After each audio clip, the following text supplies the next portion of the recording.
बिस्मिल्लाहिर्रहमानिर्रहीम। अस्सलाम वालेकुम students, welcome to my channel. उम्मीद है आप सब लोग खैरियत से होंगे। जी बच्चे, हम सॉल्व कर रहे हैं 9th क्लास का बच्चे चैप्टर नंबर 3।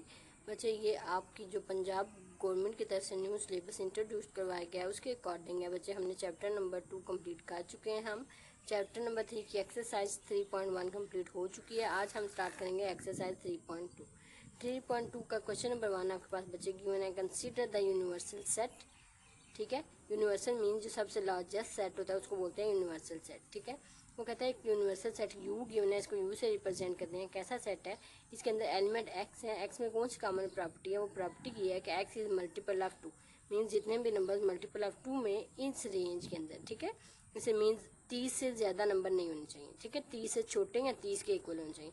मल्टीपल ऑफ 2 जितने भी आते हैं वो इस सेट के अंदर लिखे जाएंगे। ठीक है, नेक्स्ट सेट ए गिवन है। ठीक है, ए में एक्स है। एक्स किस टाइप का है, x is multiple of 6। Means 6 के टेबल के एलिमेंट्स जो होते हैं वो इसमें लिखने हैं। नेक्स्ट बी सेट है। बी सेट की में एक्स एलिमेंट है। एक्स की कॉमन प्रॉपर्टी ये होती है कि वो मल्टीपल ऑफ 8 होंगे। ठीक है, अब आपके पास ये तो डाटा गिवन था। क्वेश्चन को सॉल्व करने के लिए आप देखते हैं क्वेश्चन की स्टेटमेंट क्या है। वो आपसे कहता है पार्ट नंबर 1 आपने क्या फाइंड करना है, आपने list all the elements of set A and B in tabular form. वैसे टेबुलर फॉर्म कौन सी होती है, जिसमें number of elements common comma के जरिए आप पैदा करते हैं। Means A E I O U. ठीक है, इस तरह सेपरेट कर देंगे। टेबुलर फॉर्म होती है, आपने इसको टेबुलर ए और बी को लिखना है। नेक्स्ट आपने ए इंटरसेक्शन बी फाइंड करना है।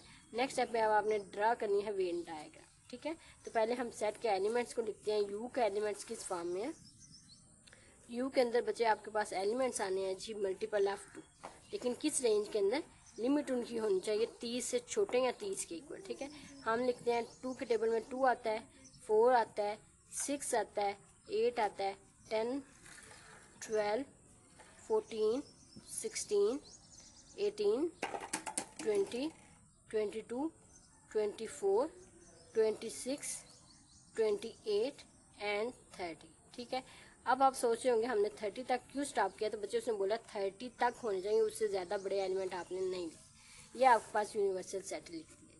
ठीक है, अब उसने बोला है कि अब आपने सेट ए को लिखना है। पार्ट नंबर 1 का सोल्यूशन यहाँ से स्टार्ट होगा। सोल्यूशन आपके पास पार्ट नंबर 1 का बच्चे आपके पास गिवन है। वो कहता है ए और बी को टेबुलर फॉर्म में, टेबुलर फॉर्म में उसके एलिमेंट जैसे ये लिखा हुआ है टेबुलर फॉर्म में, इसको कहते हैं मीन्स नंबर्स को लिखिए कॉमर्स के जरिए लैदा करना है। ठीक है, अब जो ए सेट है उसके अंदर एलिमेंट्स आते हैं 6 के मल्टीपल।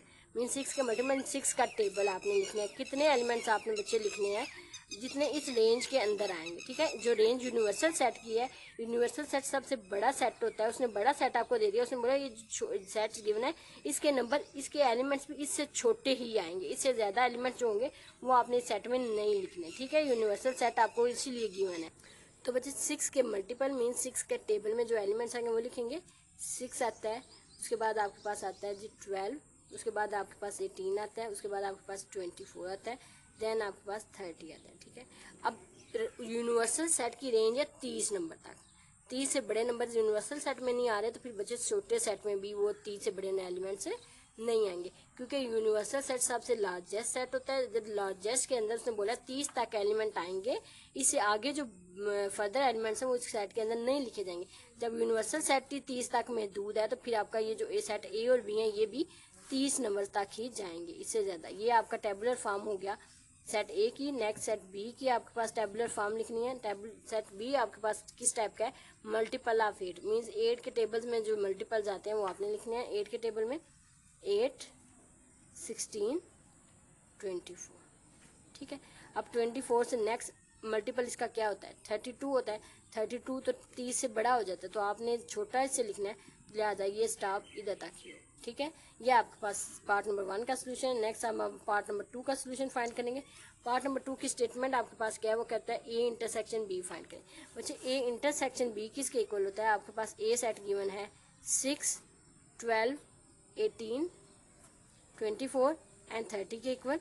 सेट बी आपके पास गिवन है 8, 16 एंड 24। ठीक है बच्चे, ये आपके पास दो सेट है। अब उसने बोला है आपने ए इंटरसेक्शन बी फाइंड करना है।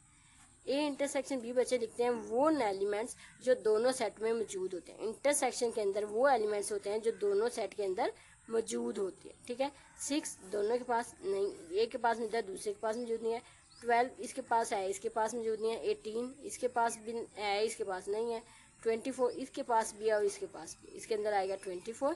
नेक्स्ट 30 इसके पास मौजूद है, इसके पास नहीं है। नेक्स्ट अगर इसके सेट 8 देखें तो 8 इसमें मौजूद नहीं है। 16 है वो इसमें मौजूद नहीं है। 24 इसमें है तो इसमें 24 हमने लिख लिया।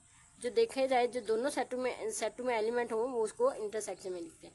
ये आपके पास सोल्यूशन था पार्ट नंबर 2 का। नेक्स्ट हम सॉल्व करेंगे पार्ट नंबर 3। पार्ट नंबर 3 की स्टेटमेंट है ड्रॉ द वेन डायग्राम। ठीक है, वेन डायग्राम ड्रॉ करनी है आपने। चलिए हम बच्चे अब वेन डायग्राम ड्रॉ करते हैं। ये बच्चे वेन डायग्राम ड्रॉ कैसे की जाती है, सबसे पहले बच्चे आप एक रेक्टेंगल शेप ड्रॉ करते हो। ठीक है, रेक्टेंगल शेप आपने ड्रॉ करनी है बच्चे। ठीक है, ये आपके पास सेट यू है। ठीक है, ये जो बॉक्स के अंदर एलिमेंट लिखेंगे ये सेट यू के लिखेंगे। ठीक है, इस सेट यू के अंदर ही आपके एलिमेंट जो दूसरे सेट हैं दोनों ए और बी आ रहे हैं। तो इसके अंदर आपने ए और बी को कैसे लिखना है, एक का आपने सर्कल ड्रा करना है फॉर ए। नेक्स्ट आपने सर्कल ड्रा करना है फॉर बी। ठीक है, अब आप सोचे होंगे ये सर्कल अलग अलग भी तो हो सकते थे बच्चे। जब आपके पास किसी सेट की इंटरसेक्शन में कोई एलिमेंट आता है, देखिए आपके पास इंटरसेक्शन में है 24, इसका मतलब इन दोनों की कॉमन पॉइंट में कौन सा आ रहा है 24। ठीक है, उस नंबर को आपने इधर लिखना होता है। लेट्स सपोज इसके एलिमेंट में आंसर है कुछ भी नहीं, इसकी इंटरसेक्शन आपके पास जो 24 आई है ये नहीं आती, मीन्स आपके पास ये 24 अगर ना होता तो कोई एलिमेंट कॉमन नहीं आता, इसका हाल ही सेट हो जाता। तो वैसे जब आपके पास सेट हाल ही हो तो फिर ये सर्कल दोनों अलग अलग होते हैं। ठीक है, फिर सर्कल आपके दोनों अलग अलग होते हैं। ठीक है, अब आपके पास इस सेट के एलिमेंट्स हैं 2 4 6 8 10 12 16 सॉरी ये देखिए। अब आप पहले एक एलिमेंट लिखें। एक एलिमेंट क्या है आपके पास 6 12 18 24 30। 6 12 18 इसको इधर लिखने 6, इधर लिखने 12, इधर आप लिखने बच्चे 18। नेक्स्ट है 24। 24 इसके अंदर लिखा जा चुका है। ठीक है, 24 के बाद आपके पास है 30। ठीक है, नेक्स्ट 8 आपके पास जो सेट बी है उसमें 8 16 और 24 आया। 24 लिखा हुआ है, 8 और 16 को आप इधर लिख दें। ठीक है, अब ये 16 इसके अंदर नहीं आ रहा क्योंकि यू के अंदर ही सारे एलिमेंट आ रहे हैं, तो 16 इसके अंदर लिखा हुआ है। ठीक है, 16 नहीं है तो अब आप 18 भी बचे इसके अंदर मौजूद है। 18 के बाद 20 मौजूद नहीं है तो आप 20 को इधर लिख लें। 20 के बाद नेक्स्ट आपके पास 22 है। 22 नेक्स्ट आपके पास 24 है। 24 भी लिखा हुआ है। 26 आपके पास है, उसके बाद आपके पास 28 है। 28 के बाद आपके पास 30 है। 30 भी सेट के अंदर लिखा हुआ है। ये इसकी वेन डायग्राम। ठीक है, यूनिवर्सल सेट को आप ऐसे रेक्टेंगल से रिप्रेजेंट करते हैं। उसके अंदर आपके पास जो छोटे सेट अगर 3 मौजूद है तो आप 3 सर्कल ड्रा कर लें। फिर देखते हैं अगर आपके पास इनके इंटरसेक्शन में कोई नंबर आ रहा है तो फिर आप इसके सर्कल्स को एक कॉमन पॉइंट पे मिलाते हैं। मींस फिर आपके सर्कल इस तरह ड्रा होता है, ओवरलैप होता है कि इसके अंदर एक एलिमेंट कॉमन है जो दोनों सेट देखें। ये इधर इस सर्कल को देखें तो ये इसके में अंदर आ रहा है, अगर इस सर्कल को देखें तो इस सर्कल के अंदर आ रहा है, तो ये दोनों का इंटरसेक्शन में 24 आ रहा है। ठीक है बच्चे, बाकी एलिमेंट्स एज चीज लिखते पहले आप इन दोनों सेट के एलिमेंट लिख लें ताकि आप यूनिवर्सल सेट में बाकी एलिमेंट्स जो रह गए नहीं वो बाहर लिख लें। ठीक है, यहाँ पे आपका क्वेश्चन नंबर 1 कंप्लीट हो गया। नेक्स्ट हम सॉल्व करेंगे क्वेश्चन नंबर 2। जी बच्चे, क्वेश्चन नंबर 2 की स्टेटमेंट है आपके पास let U be the set. किस टाइप का सेट है, इसके अंदर एक्स एलिमेंट है, एक्स इंटीजर्स हैं जितने भी 1 से 0 से लेके 150 तक जितने भी इंटीजर्स आते हैं वो सारे सेट के अंदर आते हैं। ठीक है, इसका एक ये यूनिवर्सल सेट है, यू से रिप्रेजेंट है। जी इसका कुछ सबसेट है। ठीक है, ये जो यूनिवर्सल ये सबसे बड़ा सेट होता है, ये दूसरे इसके अंदर छोटे सेट होते हैं। ठीक है, जी आपके पास एक ऐसा सेट है जिसके एलिमेंट 2 की पावर m लेने से आते हैं और m कहाँ तक जा सकते हैं 12 तक जा सकते हैं। ठीक है, नेक्स्ट अब आपके पास h सेट गिवन है, x इज अ स्केयर। ठीक है, मीन्स ये जो इंटीजर्स है इनका स्केयर है। ठीक है, वो कहता है पार्ट नंबर 1 जो आपसे क्वेश्चन की सोल्यूशन मांगे वो आपसे कहता है पार्ट नंबर 1 में list all the elements of G and H in tabular form. आपने इसको टेबुलर फॉर्म में रिप्रेजेंट करना है। सेकंड पार्ट इसका गिवन है find the G union H and third part है फाइंड जी इंटरसेक्शन है। ठीक है, तो पहले हम यूनिवर्सल सेट के एलिमेंट्स लिखते हैं। यूनिवर्सल सेट के एलिमेंट्स बचे हैं इंटीजर्स कहाँ तक जा रहे हैं 150 तक। ठीक है, तो इसको लिखेंगे 1 2 3 4 5 अप टू सो ऑन। बच्चे कहाँ तक जाने हैं 150 तक। ठीक है, उसने बच्चा बोला 0 से लेके 150 तक, मींस पॉजिटिव इंटीजर जो नेगेटिव 0 से छोटे -1 -2 अप टू सो ऑन -50 तक है वो नहीं आपने लिखना, आपने जस्ट 0 से स्टार्ट करना और पॉजिटिव इंटीजर्स को यहाँ पे लिख देना, ठीक है। नेक्स्ट आपके पास जी सेट गिवन है, जी सेट के अंदर एलिमेंट्स हैं 2 की पावर m लेने से, ठीक है। 2 की पावर 0 लेंगे तो आंसर आएगा 1। किसी भी नंबर की पावर जब 0 होती है वो 1 के इक्वल होता है। नेक्स्ट 2 की पावर 1 2 के इक्वल, 2 की पावर 2 आपके पास 4 के इक्वल होती है, 2 की पावर 3 आपके पास 8 के इक्वल होती है, 2 की पावर 4 आपके पास 16 के इक्वल होती है, 2 की पावर 5 आपके पास 32 के इक्वल होती है, 2 की पावर 6 आपके पास 64 के इक्वल होती है, 2 की पावर 7 आपके पास 128 के इक्वल होती है, ठीक है। 2 की पावर 8, ये देखें 2 की पावर आपने जब 7 ली बचे तो आंसर आपके पास आता है 128, ठीक है। 2 की पावर जब 8 लेंगे आपके पास आंसर आता है 256। इसके एलिमेंट कहाँ तक जा रहे हैं, 150 तक, मींस एक बॉक्स के अंदर 150 तक एलिमेंट है। तो बच्चे जब 2 की पावर आप 8 लेंगे तो आंसर क्या आएगा 256। ये तो फिर ये वाला सेट बड़ा हो जाएगा, लेकिन उसने बोला है कि ये यूनिवर्सल सेट बड़ा है जिसके पास 150 एलिमेंट्स है। इसके पास 128 है, ठीक है, इससे छोटा सेट है ये। लेकिन जब 256 हम लिख देंगे तो इसका मतलब ये सेट फिर जी वाला बड़ा हो जाएगा, ये छोटा हो जाएगा, जो कि गलत है, लिहाजा इसको आपने यहाँ पे स्टॉप कर दें, ठीक है। नेक्स्ट अब आपके पास 8 सेट है, 8 सेट में उसने बोला है स्केयर ऑफ इंटीजर्स, ठीक है। एक्स आपके पास क्या है, इंटीजर्स है ना, तो इनका स्केयर आपने लेना है। तो बच्चे 1 का स्केयर 1 के इक्वल होता है, 2 का स्केयर आपके पास नेक्स्ट इंटीजर 2 है, 2 का स्केयर 4 के इक्वल होता है। नेक्स्ट 3 है, 3 का स्केयर 9 के इक्वल होता है, 4 का स्केयर बच्चे 16 होता है, 5 का स्केयर 25 होता है, उसके बाद 6 है, 6 का स्केयर 36 होता है, 6 के बाद 7 का स्केयर 49 होता है, उसके बाद 7 के बाद 8 का स्केयर 64 के इक्वल होता है, उसके बाद 9 है, 9 का स्केयर 81 के इक्वल होता है, 10 का स्केयर 100 होता है, 11 का स्केयर 121 के इक्वल होता है, उसके बाद बच्चे 12 है, 12 का स्केयर 144 के इक्वल होता है। उसके बाद आपके पास आ जाता है 13, ठीक है। 13 का स्केयर जब आप लेते हो आंसर आता है 169, लेकिन ये इसका छोटा सेट है तो 169 जब इधर लिख देंगे तो फिर ये सेट बड़ा हो जाएगा, ये सेट छोटा हो जाएगा, जो कि गलत है। यूनिवर्सल सेट सबसे बड़ा होता है, लिहाजा इसको आपने यहाँ पे स्टॉप कर देना, ठीक है। अब टेबुलर फॉर्म आपके पास, ये आपके पास पार्ट नंबर 1 का सोल्यूशन जो आपके पास गिवन था वो कहता है list the elements of G and H. तो बच्चे आपने इसके पार्ट नंबर 1 का सोल्यूशन में इसके एलिमेंट्स अगेन आपके पास ये वैल्यूज 1 2 4 8 16 32 64 एंड 128, ठीक है। एंड एच के एलिमेंट्स भी आप एज इट इज 1 4 9 16 25 36 49 64 81 100 121 एंड 144, ठीक है। अब पार्ट नंबर 2 की आपके पास स्टेटमेंट बच्चे मौजूद है, वो कहता है जी यूनियन एच आपने फाइंड करना है, ठीक है। तो बच्चे पार्ट नंबर 2 में आप इनके यूनियन को फाइंड करेंगे, अगेन आपने जी यूनियन एच को फाइंड आउट करना है। इसके पास एलिमेंट्स बच्चे आएंगे 1 2 4 8 9, उसके बाद आपके पास आएगा 16 25 32 36 49, उसके बाद आपके पास आएगा 64 के बाद 81 100 121 128 एंड 144। बच्चे यूनियन का मतलब होता है कि दोनों सेट के एलिमेंट्स को मिला के इकट्ठा करके लिखना, ठीक है। यूनियन का मतलब होता है इकट्ठा करके लिखना, लेकिन इंटरसेक्शन जो पार्ट नंबर 3 में आपकी स्टेटमेंट है उनके बोले दोनों सेट में जो कॉमन पॉइंट है वो लिखने हैं, ठीक है बच्चे। अब हम पार्ट नंबर 3 सॉल्व करेंगे। ये बच्चे ये आपके पास जी और एच मौजूद है, आपने जी इंटरसेक्शन एच फाइंड आउट करना है। बच्चे इंटरसेक्शन का मतलब होता है दोनों सेट में जो कॉमन पॉइंट है वो लिखने हैं, ठीक है। इसमें आपके पास तो बच्चे दोनों के पास 1 मौजूद है, नेक्स्ट दोनों के पास आपके पास 4 मौजूद है, देन अब आपके पास 16 दोनों में मौजूद है, उसके बाद आपके पास 32 नहीं मौजूद, उसके बाद 64 आपके पास मौजूद है, नेक्स्ट 128 उसमें मौजूद नहीं है, ठीक है। ये आपके पास पार्ट नंबर 3 का सोल्यूशन है। यहाँ पर आपका क्वेश्चन नंबर 2 कंप्लीट हो गया। नेक्स्ट हम सॉल्व करेंगे क्वेश्चन नंबर 3। जी बच्चे क्वेश्चन नंबर 3 की स्टेटमेंट है कंसीडर द सेट्स पी, दो सेट्स हैं पी एंड क्यू। पी के अंदर एलिमेंट्स आते हैं प्राइम नंबर्स। प्राइम नंबर कौन से बच्चे आपके पास हैं, जो 0 से और 20 तक है, 0 से बड़े एंड 20 से छोटे, जितने भी प्राइम है वो पी सेट के अंदर आते हैं। बच्चे प्राइम नंबर्स कौन से होते हैं, वो प्राइम नंबर्स जो सिर्फ अपने टेबल में आते हैं, इसके अलावा किसी और टेबल में नहीं आते, वो प्राइम नंबर्स होते हैं। इस सेट में प्राइम नंबर्स आएंगे, ठीक है।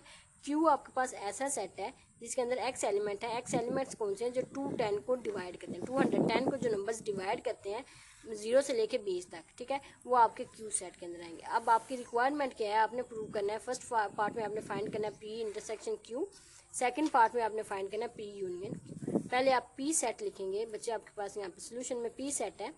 पी सेट के अंदर प्राइम नंबर है, कहाँ तक? प्राइम नंबर 20 तक। पहला प्राइम नंबर होता है 2 जो अपने टेबल में आता है, 3, उसके बाद 5 है जो सिर्फ अपने टेबल में आता है, नेक्स्ट 7 है, 7 के बाद आपके पास 11 मौजूद है, 11 के बाद आपके पास बच्चे 13 नंबर ऐसा है जो सिर्फ अपने टेबल में आता है, उसके बाद आपके पास 17 है, 17 के बाद आपके पास 19 है। उसने बोला है आपसे कि 0 से लेकर 20 तक, 20 से आगे बच्चे आपके पास 23 आता है, लेकिन वो 23 20 से बड़ा हो जाता है, लिहाजा आपने इसको यहाँ पे स्टॉप कर दिया। नेक्स्ट आपके पास क्यू सेट मौजूद है। क्यू सेट आपके पास वो कहता है कि ऐसे एलिमेंट जो 210 को डिवाइड करते हैं। बच्चे इसको डिवाइड फर्स्ट ऑफ ऑल आपके पास नंबर करता है 2, उसके बाद इसको 3 भी डिवाइड करता है, उसके बाद आप कैलकुलेटर से चेक करते हैं, जैसे ये है ना, आप लिखेंगे 210 डिवाइड बाई 3, आंसर अगर ये देखिए 70 आ रहा है, अगर ऐसे आ रहा है तो ठीक है। अगर हम यहाँ लिखो 210 डिवाइडेड बाई 4, आंसर आपके पास इस फॉर्म में आ रहा है, इसका मतलब ये डिवाइड नहीं करता, ठीक है। 4, उसके बाद आप नेक्स्ट स्टेप पे लिखेंगे 4 इसको डिवाइड नहीं करता, उसके बाद 5 इसको डिवाइड करता है। नेक्स्ट स्टेप बच्चे आप इसको 6 नंबर भी डिवाइड करता है, उसके बाद इसको 7 डिवाइड करता है, देन 10 डिवाइड करता है, देन 14 डिवाइड करता है, 15 डिवाइड करता है, ठीक है। इससे बड़े डिजिट जो आपके पास इससे बोला है कहाँ तक आपने 20 तक जाना है। 20 के बाद बच्चे आपके पास यहाँ 15 इसको डिवाइड करता है, नेक्स्ट आपके पास 16 है, तो आप कैलकुलेटर से चेक करें 210 डिवाइडेड बाई 16, तो बच्चे ये आंसर आपका गेन डिवाइड में आता है। तो बच्चे यहाँ तक आपके पास इसका सोल्यूशन है, बाकी आपके पास नंबर जो नेक्स्ट 16, 17, 18, 19, 20 है वो इसको डिवाइड है नहीं, ठीक है। ये आपके 2 सेट्स लिख लिए। नेक्स्ट आपका सोल्यूशन पार्ट नंबर 1 है, ठीक है। पार्ट नंबर 1 में उसने बोला है कि आपने फाइंड करना है बच्चे P intersection Q. P intersection Q mean जो दोनों सेट के अंदर एलिमेंट्स आएंगे, दोनों सेट के अंदर बच्चे 2 आता है, नेक्स्ट टाइम में 3 आपके पास आता है, नेक्स्ट 5 आपके पास आता है, 7 इसमें 11 नहीं, 7 इसमें भी है, इसमें भी है, 7 आपके पास आता है। देन आपके पास बच्चे 11 दोनों में नहीं है, एक में मौजूद है, 13 भी नहीं है, 17 भी नहीं है, 19 भी नहीं है। ये आपके पास इसका सोल्यूशन है फर्स्ट पार्ट का, ठीक है। नेक्स्ट अब आपके पास पार्ट नंबर 2 मौजूद है। पार्ट नंबर 2 में उसने बोला है आपको फाइंड करें P union Q. P union Q में बच्चे आपके पास वो एलिमेंट्स आते हैं जो दोनों सेट जो सब दोनों के मिला के आप कॉमन लिख देते हैं। बच्चे 2, 3 लिखने एक दफ़ा ही होते हैं, जैसे 2 है दोनों में मौजूद है, एक दफ़ा लिखेंगे, 3 है 5 लिखेंगे, इसके बाद आप 6 लिखेंगे, उसके बाद आप 7 लिखेंगे, उसके बाद आप 10 लिखेंगे, 10 के बाद आप 11 लिखेंगे, 11 के बाद आप 13 लिखेंगे, 13 के बाद आप लिखेंगे बच्चे 14, 14 के बाद 15, 15 के बाद 17, 17 के बाद 19। यूनियन में दोनों सेट के एलिमेंट्स को मिला के लिखते हैं, इंटरसेक्शन में जो दोनों सेट के अंदर मौजूद होते हैं वो लिखते हैं, ठीक है। यहाँ पर बच्चे आपका क्वेश्चन नंबर 3 कंप्लीट हो गया है। अब हम सॉल्व करेंगे क्वेश्चन नंबर 4। बच्चे क्वेश्चन नंबर 4 की स्टेटमेंट आपके पास मौजूद है। Verify the commutative properties of the union and intersection for the following pairs of sets, ठीक है। आपके पास पार्ट नंबर 1 में 2 सेट्स गिवन है। जब बच्चे 2 सेट्स हैं उनको पेयर बोला जाता है, पेयर ऑफ सेट्स।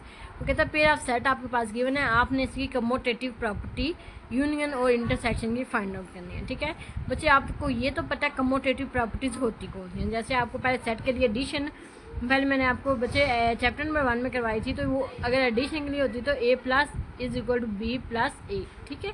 और अगर मल्टीप्लिकेशन के लिए होता था तो a b equal to B होता था, ठीक है। अब यहाँ पे आपके पास यूनियन और इंटरसेक्शन की बात हुई है। बच्चे सेट्स की जब बात करते हैं यहाँ तो उनका यूनियन होता है या उनका इंटरसेक्शन होता है, सेट्स में कुछ भी प्लस नहीं होता है, ठीक है। तो बच्चे सेट्स की यूनियन आपके पास commutative property, commutative property for union, ठीक है बच्चे। जब आप यूनियन के लिए प्रॉपर्टी लिखेंगे विच इज इक्वल टू, वो आपके पास होगी A union B is equal to B union A, ठीक है। ये आपने प्रूव करनी है, ठीक है। अब आपके पास ए यूनियन बी का आंसर आएगा, ए यूनियन बी आपके पास बचे आता है। यूनियन का मतलब बेटा सारी सेट्स, दोनों सेट्स की वैल्यूज को कंबाइन करके लिख देना 1 2 3 4 5, ठीक है। अब नेक्स्ट स्टेप पे आपके पास आएगा 5, नेक्स्ट 4 लिखा हुआ है ऑलरेडी। बच्चे किसी भी सेट को 2 दफ़ा नहीं लिखना, किसी भी सेट के नंबर को, मेंबर को, एलिमेंट को 2 दफ़ा नहीं लिखना, जस्ट एक दफ़ा लिखा जाता है, ठीक है। 4 हो चुके हैं। अब आप लिखेंगे 6 उसके बाद आप लिखेंगे 8 एंड देन आप लिखेंगे 10। ठीक है, ये आपके पास ये यूनियन बी का है, इसको आप कह लें इक्वेशन नंबर 1। ठीक है, नेक्स्ट अब आपने B union A find out करना है, सॉरी बी यूनियन ए। इसको आप लिखेंगे बी यूनियन ए। बी की ऑलरेडी वैल्यूज़ आपके पास गिवन है बच्चे, बी की वैल्यू ये मौजूद है, तो आप इसको अरेंज करके दोनों सेट्स की यूनियन को करके लिखना है। तो अगेन आप लिख लेंगे पहली वैल्यू 2, 1 2 3 4 5 6 8 एंड 10। ठीक है बच्चे, सेट्स में आपने वैल्यूज़ को तरतीब के साथ लिखना होता है, तो लिहाजा बी यूनियन ए था तो हमने पहले तरतीब के साथ दोनों सेट्स की वैल्यूज़ को लिख लिया। इसको कहने equation number 2। By equation number 1 and 2, by equation 1 and 2 आपका ए यूनियन बी की वैल्यू बी यूनियन ए के इक्वल। ठीक है, कमोटेटिव प्रॉपर्टी सेटिस्फाई होगी फॉर यूनियन। अब commutative property for intersection, commutative property for intersection, for intersection. ठीक है, अब आप इंटरसेक्शन के लिए प्रॉपर्टी सेटिस्फाई करेंगे जो कि आपके पास ये बच्चे आपके पास होगी A intersection B is equal to B intersection. ठीक है, अब आपने first part A intersection B find out करना है, ए इंटरसेक्शन बी। तो बच्चे ए की वैल्यूज़ आपके पास गिवन है। अब इंटरसेक्शन में वो वैल्यू लिखते हैं जो दोनों सेट्स में कॉमन होती है। ठीक है, 1 दोनों में सेट मौजूद नहीं है, 2 भी नहीं दोनों सेट में मौजूद, 3 भी नहीं है, 4 वाहिद एलिमेंट है जो दोनों सेट्स के अंदर मौजूद है, तो इसकी इंटरसेक्शन में आएगा 4। नेक्स्ट 5 है, 5 इसमें मौजूद है, इसमें नहीं है। 6 8 10 इसमें मौजूद है लेकिन इसमें नहीं है। दोनों सेट में जो कॉमन नंबर है वो आपका 4 है। ठीक है, तो हमने 4 को स्क्रीन किया। नेक्स्ट इसको आप इक्वेशन नंबर 1 कह दें। नेक्स्ट आप लिखेंगे बी इंटरसेक्शन ए। तो इसके अंदर एलिमेंट्स आपके पास आएंगे अगेन बी, और इंटरसेक्शन ए में भी आपके पास एलिमेंट आएगा बच्चे 4। इंटरसेक्शन का मतलब जो दोनों सेट्स के पास मौजूद है। ठीक है, इसको आप कह दें इक्वेशन नंबर 2। ठीक है, अब नीचे आप लिखेंगे बाय 1 एंड 2। ठीक है, 2 1 एंड 2 के अकॉर्डिंग आपका ए इंटरसेक्शन बी इक्वल है बी इंटरसेक्शन ए की। ठीक है, यहाँ पर आपका पार्ट 4 क्वेश्चन का पार्ट नंबर 1 कंप्लीट हो गया। अब हम सॉल्व करेंगे पार्ट नंबर 2। जी बच्चे, पार्ट नंबर 2 में आपके पास जो स्टेटमेंट है वो है एन एंड जेड। ठीक है, natural number and integer. Natural number आपके पास बच्चे कौन सा सेट होता है, which is equal to 1 2 3 4 up to so on. ठीक है बच्चे, अब सेट ऑफ इंटीजर्स आपके पास होता है 0 +- 1 +- 2 +- 3 अप टू सो ऑन। ठीक है बच्चे, ये आपके पास सेट है इनफाइनाइट। ठीक है, ये दोनों सेट बच्चे इनफाइनाइट होते हैं। अब आपने इसकी कमोटेटिव प्रॉपर्टीज बच्चे सेटिस्फाई करानी है। आप लिखेंगे कमोटेटिव प्रॉपर्टी फॉर यूनियन। ठीक है, वो आपके पास बच्चे गिवन होती है। आप इस सेट के लिए आपके पास होगी, आपने एन यूनियन जेड प्रूव करना है बच्चे, जेड यूनियन एन की। ठीक है, हम इसकी लेफ्ट हैंड साइड को यहाँ आपके फर्स्ट आप इसको सॉल्व करेंगे एन यूनियन जेड को। ठीक है, आप इसके पास एलिमेंट हैं 1 2 3 up to so on. Union आपने लेना है 0 +- 1 +- 2 +- 3 अप टू सो ऑन के साथ। ठीक है, ये आपके पास एलिमेंट्स हैं। अब देखें इसके पास पॉजिटिव, आप यूनियन में दोनों सेट के एलिमेंट्स को मिला के लिखते हैं। ठीक है, तो फर्स्ट ऑफ ऑल दोनों सेट में पहला एलिमेंट 0 आएगा, इसके अंदर +1 भी आ रहा है, उसके अंदर -1 भी आ रहा है, तो इसको +- 1 +- 2 +- 3 +- 4 and up to so on. ठीक है, अच्छा इसके साथ +1 आ रहा है, इसका मतलब ये सेट का एलिमेंट इसमें आ रहा है, +2 भी आ रहा है, इसका मतलब इस सेट का एलिमेंट भी इसमें आ रहा है, +3 आ रहा है, इस सेट में उसके एलिमेंट्स भी आ रहे हैं। दोनों सेट के एलिमेंट्स को कंबाइन करके लिखें, वो इस सेट के इक्वल होता है। ठीक है, इसको आप लिखेंगे N union Z.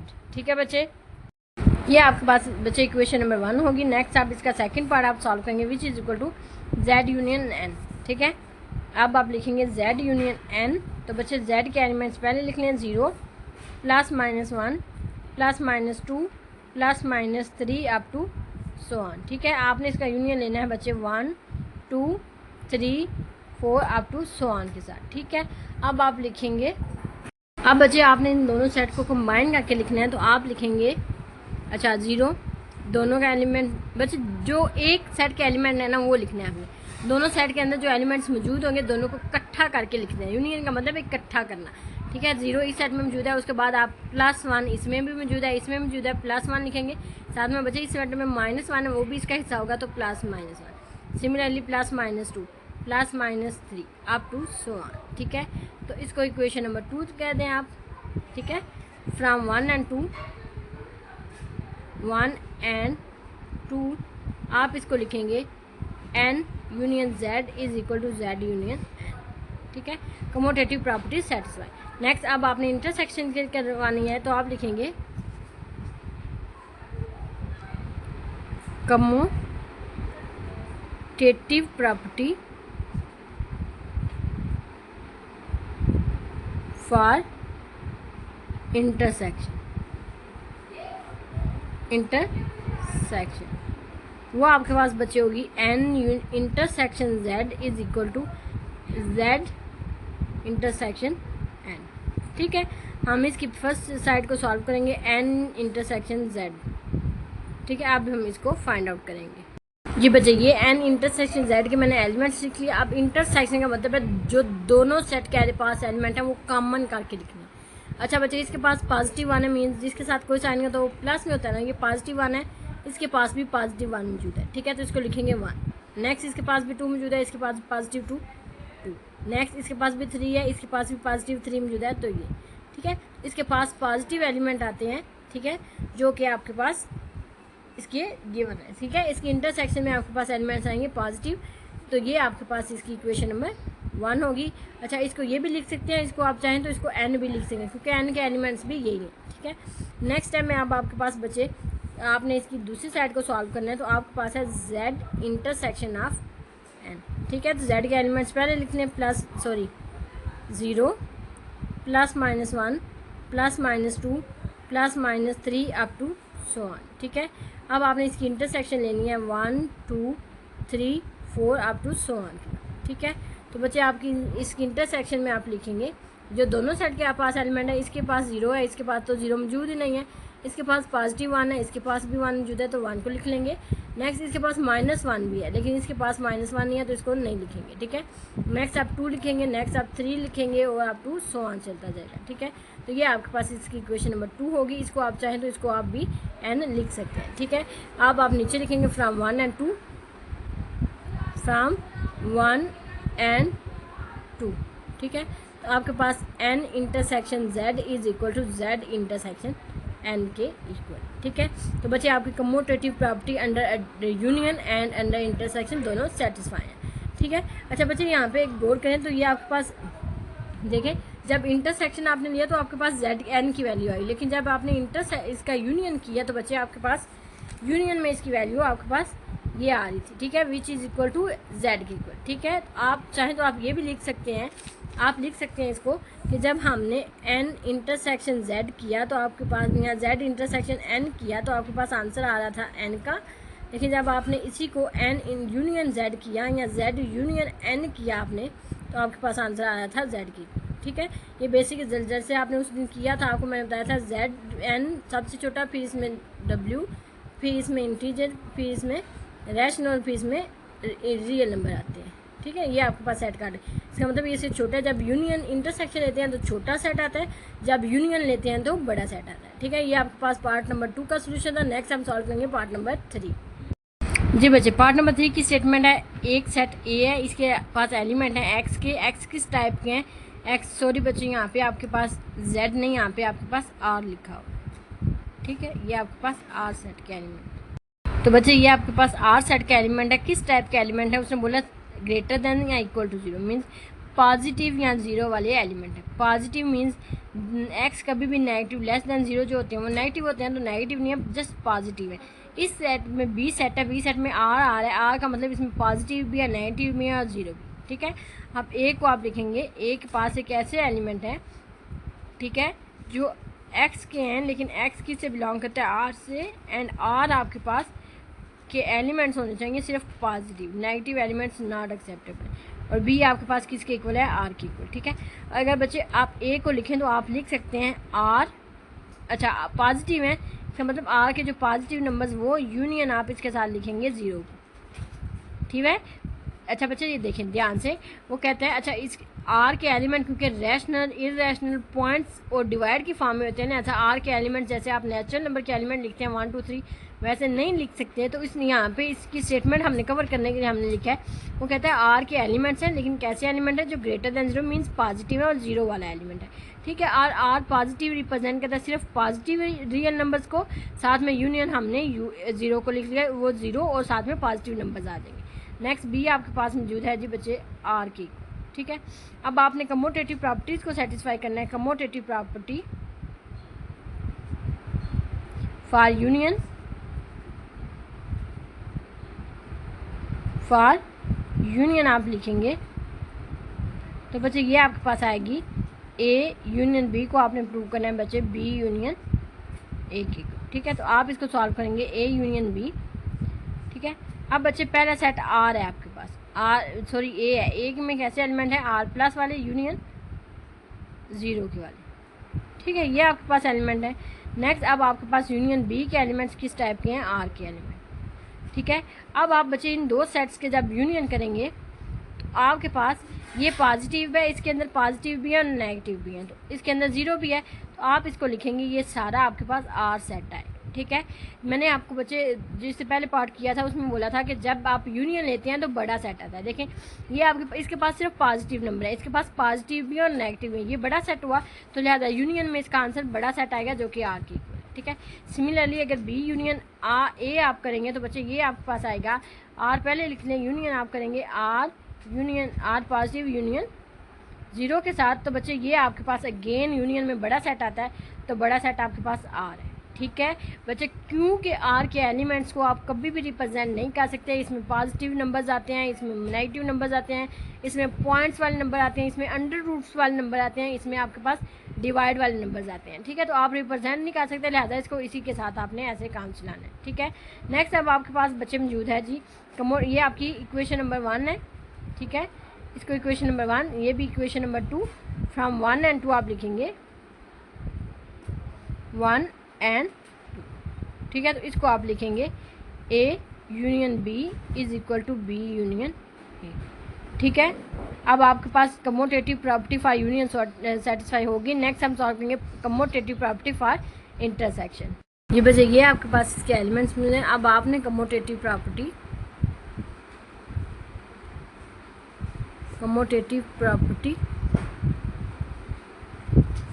For intersection